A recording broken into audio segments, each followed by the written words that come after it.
আসসালামু আলাইকুম আরহামতুল্লাহ। সুপ্রিয় দর্শক মণ্ডলী, রিজিক নির্ধারিত থাকার পরেও যেমন কিছু কাজ বা আমলের মাধ্যমে এটি বাড়ানো সম্ভব, তেমনি কিছু কারণ ও কাজের মাধ্যমে রিজিক ক্ষতিগ্রস্ত হয়।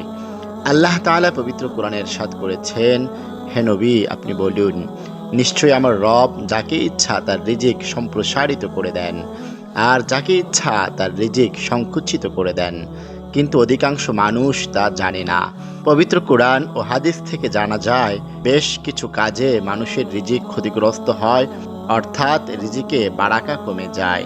কাজগুলো হলো, নাম্বার 1, পাপ কাজে লিপ্ত হওয়া। যেসব কাজে মানুষের রিজিক ক্ষতিগ্রস্ত হয় তার মধ্যে অন্যতম হলো পাপাচারে লিপ্ত থাকা।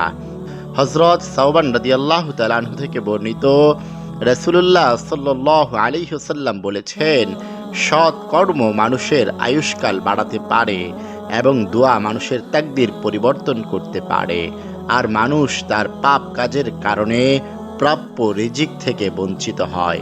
ইবনে মাজাহ, হাদিস নাম্বার 4022। নাম্বার 2, কৃতজ্ঞতা আদায় না করা।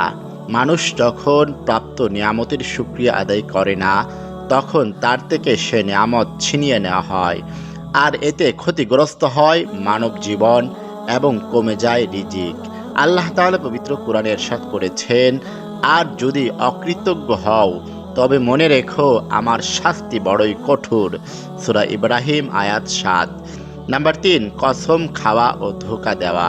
মিথ্যা কসম খাওয়া এবং মানুষকে ধোঁকা দিলে আয় উপার্জনের বরকত চলে যায়, আর বরকত চলে যাওয়া মানে রিজিক ক্ষতিগ্রস্ত হওয়া।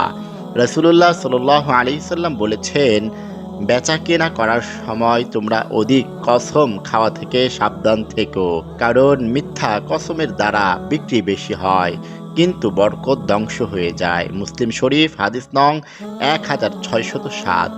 রাসূলুল্লাহ সাল্লাল্লাহু আলাইহি সাল্লাম আরও বলেছেন, ক্রেতা ও বিক্রেতা যতক্ষণ পর্যন্ত বিচ্ছিন্ন না হয় ততক্ষণ পর্যন্ত ক্রয় বিক্রয় সম্পন্ন করা কিংবা বাতিল করার সুযোগ রয়েছে। যদি তারা সত্য বলে এবং পণ্যের প্রকৃত অবস্থা ব্যক্ত করে, তাহলে তাদের ক্রয় বিক্রয়ে বরকত হবে, আর যদি মিথ্যা বলে এবং পণ্যের দোষ গোপন করে, তাহলে তাদের ক্রয় বিক্রয়ের বরকত ধ্বংস হয়ে যাবে। বুখারী শরীফ, হাদিস নং 2079। নাম্বার 4, সুদের কারবার করা। সুদের মাধ্যমে ব্যবসা বৃদ্ধি হয়।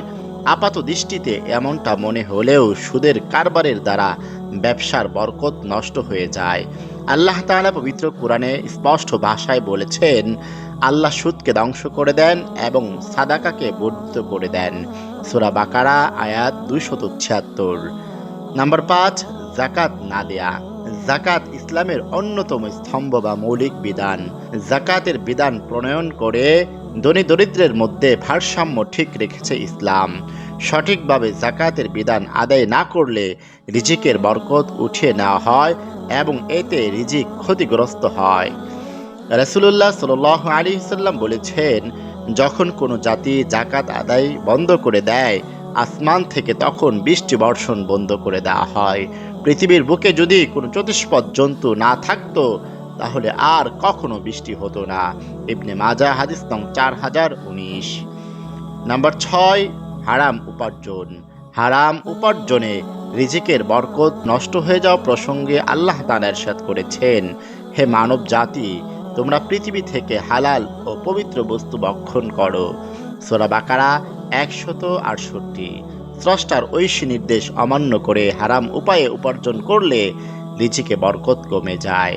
রাসূলুল্লাহ সাল্লাল্লাহু আলাইহি সাল্লাম বলেছেন, যে ব্যক্তি হালাল এবং বৈধ উপায়ে সম্পদ উপার্জন করে তাকে বরকত দান করা হয়, আর যে ব্যক্তি হারাম ও অবৈধ পন্থায় সম্পদ অর্জন করে সে এমন ব্যক্তির মতো আহার করেও তৃপ্ত হয় না, অর্থাৎ সে যতই ভক্ষণ করুক না কেন তার ক্ষুধা নিবারণ হয় না। মুসলিম শরীফ, 1052। সুপ্রিয় দর্শক মণ্ডলী, আজকে এ পর্যন্ত ছিল। দেখা হবে পরবর্তী কোনো ইসলামিক ভিডিওতে। সে পর্যন্ত ভালো থাকবেন। আল্লাহ হাফেজ।